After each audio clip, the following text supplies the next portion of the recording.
Hi hello నమస్తే welcome to Andhraprabha TV. నేను సౌజన్య ఉత్తరాల. సో సరిగమప సింగర్ మేఘనా నాయుడు ఈరోజు మనతో పాటు ఉన్నారు. అసలు ఆమె మ్యూజిక్ జర్నీ ఎలా జరిగింది, సో ఈ మ్యూజిక్ జర్నీలో ఆమె ఫేస్ చేసినటువంటి హర్డిల్స్ ఏమైనా ఉన్నాయా అండ్ ఫ్యూచర్లో ఎలాంటి గోల్స్తో ముందుకెళ్ళిపోతున్నారు, ఇలా ఎన్నో విషయాలను తననే అడిగి తెలుసుకుందాం. హాయ్ మేఘనా. హాయ్ అండి. ఎలా ఉన్నారు? బాగున్నానండి, మీరు ఎలా ఉన్నారు? సూపర్ ఉన్నాను. చిన్న ఏజ్ నుంచి మీరు స్టార్ట్ చేసేసారు పెర్ఫార్మెన్సెస్, షోస్లో కూడా పార్టిసిపేట్ చేయడము. సో చాలా ఇంతకుముందు మాకు ఒక పెద్ద లిస్ట్ చెప్పారు, గుర్తుపెట్టుకోవడం అంటే చాలా కష్టమేమో. సో ఎస్వీబీసీలో కానీ, నెక్స్ట్ జెమినీలో వచ్చినటువంటి బోల్ బేబీ బోల్ కానీ, అండ్ అలాగే దూరదర్శన్లో వచ్చినటువంటి షోలో కూడా పార్టిసిపేట్ చేశారు కదా. సో ప్రతి దగ్గర నుంచి మీరు నేర్చుకున్నది ఏది అంటే ఏంటి? ఈ రియాలిటీ షోస్ ఎలా అంటే ఒక మోటివేషన్ లాగా, అంటే గ్రోత్ మన అంటే సింగింగ్లో of course improvement develop, because voice trainers ఉంటారు, అంత పెద్ద పెద్ద వాళ్ళ ముందు పాడతాము, ఆ కాన్ఫిడెన్స్ ఏమంటారు అన్నీ నేర్చుకోవచ్చు. దెన్ బట్ ఏమంటారు ఇవన్నీ మోటివేషన్, ఇంకా ఇంకా ఇంకా ఇంకా బాగా చేయొచ్చు, ఇంకా ఎక్స్పీరియన్స్, గుడ్ ఎక్స్పీరియన్స్ అండి. ప్రతి షో పాడడం ఇస్ గ్రేట్ ఆపర్చునిటీ అందరికీ, అప్కమింగ్ వాళ్ళకి కానీ, అప్కమింగ్ అనే కాదు ఎవరైనా, as a singer, as a musician it is a great opportunity. So అంటే చిన్నప్పటి నుంచి చదువు కాకుండా మ్యూజిక్నే నా కెరీర్గా ఎంచుకోవాలనేటువంటి ఆలోచన అప్పుడే ఉందా? కెరియర్ అంత ఆలోచించలే కానీ చిన్నప్పటి నుంచి ఎక్కువ మ్యూజిక్ అంటే చదువు వద్దు నాకు, జస్ట్ కెరియర్. అప్పుడు నాకు కెరియర్ అంటేనే ఏంటో తెలియదు కదా, సో ప్లానింగ్ ఉండదు, అంతే ఉండదు. జస్ట్ బట్ అది మ్యూజిక్ లోనే ఏదో ఒక కాంపిటీషన్ తీసుకెళ్ళడము, పేరెంట్స్ ప్రోగ్రామ్స్ కి తీసుకెళ్ళడము, అన్ని రోజు ఏదో ఒకటి ఉంటుండే. సో మోర్ ఆఫ్ అంటే నా చిన్నప్పుడు స్కూల్ ఇటు సైడ్ కంటే ఇటు సైడే రోజు మ్యూజిక్ సైడే ఎక్కువ ఉంది కాబట్టి, సో అలా అలా అలా అలా ఫ్లోలో అలా అయిపోయింది అంతే. సో మీరు ఒక్కలేనా, మీకు సిబ్లింగ్స్ ఉన్నారా? ప్రస్తుతానికి నేను ఒక్కదాన్ని, ఉండేవాళ్ళు ముగ్గురు. ఓకే. ఈ మ్యూజిక్ జర్నీలో హర్డిల్స్ అనేవన్నటువంటివి ఫేస్ చేసే ఉంటాం ఖచ్చితంగా, అందులో అమ్మాయిగా ఖచ్చితంగా ఫేస్ చేస్తాము, చేయకుండా అయితే ఉండము. బట్ ఏమో అమ్మాయి అబ్బాయి అని కాదు కానీ నార్మల్గా మ్యూజిక్ అనే కాదు, ఇప్పుడు ఇండస్ట్రీ ఇది పురుషాధిక్య ప్రపంచం అని చెప్పి అందరికీ తెలిసింది, ఆల్ ఆర్ యాక్సెప్టెడ్. సో కాదు అనడానికి లేదు దానికి అంటే అంటే ఏమో నేనైతే ఇప్పటిదాకా అలా ఫేస్ చేయలేదు. ఎలా ఫేస్ చేయలేదు? ఫీమేల్ మేల్ డిఫరెన్షియేషన్ నేనైతే ఫేస్ చేయలేదు. మేబీ మిగతా వాళ్ళు ఒక్కొక్కరికి ఒక్కొక్క ఎక్స్పీరియన్స్ కాబట్టి. బట్ మ్యూజిక్ ఇండస్ట్రీ అనే కాదు, ఇప్పుడు సాఫ్ట్వేర్ ఎక్కడైనా హర్డిల్స్ అనేవి. నేను అదే అన్న, హర్డిల్స్ అనేటువంటి కామన్. అమ్మాయికి ఉండే హర్డిల్స్ వేరు, అబ్బాయికి ఉండే హర్డిల్స్ వేరు, both are not same. So ఎవరికి వాళ్ళకు ఉంటాయి కాబట్టి అలా ఏమైనా మీరు ఫేస్ చేసినవి అంటే మేబీ అక్కడ దాకా వచ్చేదాకా తీసుకోలేదేమో, అంటే అక్కడ దాకా ఎప్పుడు నాకేమో అంటే ఏమో అంత ఫీమేల్ మేల్ అలా ఏం అవ్వలేదు నాకైతే ఎప్పుడు డిఫరెన్సియేషన్.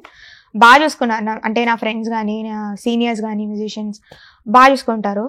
సో యా అలా ఏం ఎక్స్పీరియన్స్ చేయలేదు కానీ యా మేబీ కొంతమంది. అంటే బ్యాడ్ మూమెంట్స్ ఏమైనా ఉన్నాయా మ్యూజిక్ జర్నీలో? బ్యాడ్ మూమెంట్స్ అని చెప్పలేము, ఇప్పుడు పాజిటివ్ ఉన్నప్పుడు నెగిటివ్ కూడా ఉంటది కాబట్టి. సో అందుకే అంటున్నా, ముందు నెగిటివ్ తెలుసుకుంటే బెటర్ కదా, జాగ్రత్త పడతారు జనాలు రాబోయేటువంటి రోజు. అలా ఏం లేదు, అంత నెగిటివ్ ఏం లేదు. నెగిటివ్ అంటే ఇప్పుడు మనం రిజెక్షన్స్ తీసుకుంటాం, అవి అంతకుమించి అది ఎవ్రీబడీస్ లైఫ్లో ఉండాల్సిందే అది. సో అంటే ఫెయిల్యూర్స్ కానీ, ఇనిషియల్ డేస్ కానీ, స్ట్రగలింగ్స్ అవన్నీ అందరికీ ఉంటాయి కాబట్టి కోపప్ అంతే. వన్ డే అంటే ఏం ఎక్స్పెక్ట్ చేయకుండా ఫ్లోలో చేస్తూనే ఉంటే it will come one day అంతే. ఏదైనా కానీ మ్యూజిక్ కోసం ఏదైనా చేయడానికి రెడీగా ఉంటారు. ఏదైనా అంటే మళ్ళీ ఏదైనా అంటే మళ్ళీ ఇంకా వేరే అర్థాలు ఏం తీసుకోవద్దు. లైక్ అంటే వర్క్ పరంగా, మ్యూజిక్ పరంగా నేర్చుకోవడం, ఎంత కష్టపడి మ్యూజిక్ కోసం ఎంతైనా కష్టపడచ్చు, నేను ఆ ఉద్దేశాల్లో ఉంటున్నా. అదే మ్యూజిక్ కోసం ఇంకా ఎంతైనా కష్టపడచ్చు అనిపిస్తుంది మ్యూజిక్ విషయంలో. సో అందుకే ఇంకా అంటే బేసిక్ గా జనరల్లీ వింటూ ఉంటాము, సో అమ్మాయి కదా నీకు ఎందుకే ఇదంతా, ఎందుకు ఇంత కష్టపడుతున్నావు, కొంచెం ఆగచ్చు కదా, ఎందుకంత అగ్రెసివ్గా వెళ్తున్నావు మ్యూజిక్ లో, అవసరం అనేటువంటి మాటలు వింటూనే ఉంటాం. బేసిక్ గా మనకి సౌత్ ఇండియాలో అమ్మాయి గురించి ఖచ్చితంగా ఈ మాటలు మనం వింటాం. సో మీకు ఫ్యామిలీ సపోర్ట్ ఎలా ఉంది?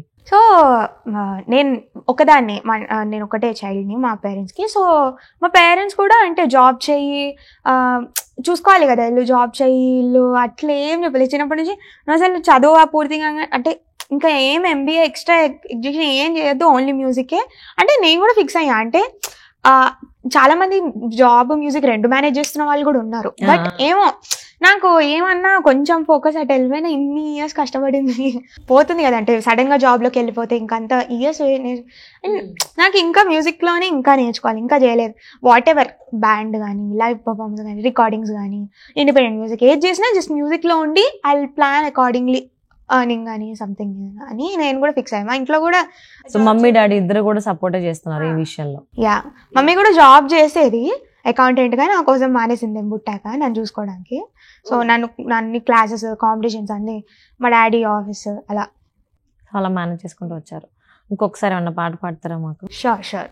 నువ్వు అమ్మి అమ్మి అంటే నీ పెళ్ళాన్నైపోయినట్టుంది రాసావే నా సావే, నేను సావి సావి అంటే నా పెరివిటి లెక్క సక్కంగుంది రసావే నా సావే, నీ ఎనకే అడిగేత్తంటే నీ ఎనకే అడిగేత్తంటే ఎక్కడ కొడికి ఎక్కినట్టుంది రసావే, నీ పక్కన కూర్చుంటాంటే పరమేశ్వరుడే దక్కినట్టుంది రసావే, నువ్వు ఎళ్ళే దారి సుత్తా ఉంటే గెరెగిండినట్టుంది రాసావే నా సావే నా సావే రారా సావే, బంగారు సావే ముసల సావే రోజుల సావే నా సావే, రారా సావే బంగారు సావే ముసల సావే రోజుల సావే.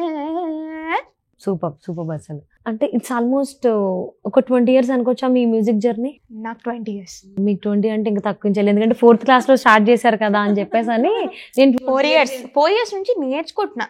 అంటే అప్పటి నుంచి మ్యూజిక్ స్టార్ట్ అయింది కదా మీ లైఫ్? అంటే ఇంకా ప్రాపర్ గా అంటే ఒక కొంచెం స్కూలింగ్ ఏజ్ లో ఓకే ఇట్లా నేర్చుకోవాలి, ఓకే ఇట్లా ఫోకస్ చేయాలి, ఇలా నేర్చుకుంటే అంత అప్పటిదాకా నార్మల్ గా ఏమంటారు క్లాసెస్ తీసుకెళ్ళి నార్మల్ బేసిక్స్ బాగా, తర్వాత శృతిలో ఇవి అంటే టెక్నికాలిటీస్ తెలిసే నాకు కొంచెం, అంటే స్కూలింగ్ అప్పుడు, బట్ నేర్చుకోవడం 4 years అయ్యాను.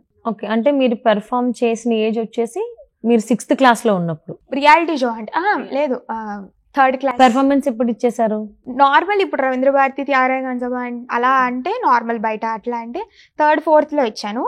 3rd class 4th class అప్పటి నుంచి. దెన్ దూరదర్శన్ జర్నీ అంటే 5th class అలా అప్పటి నుంచి. సరే, థ్యాంక్ యూ సో మచ్.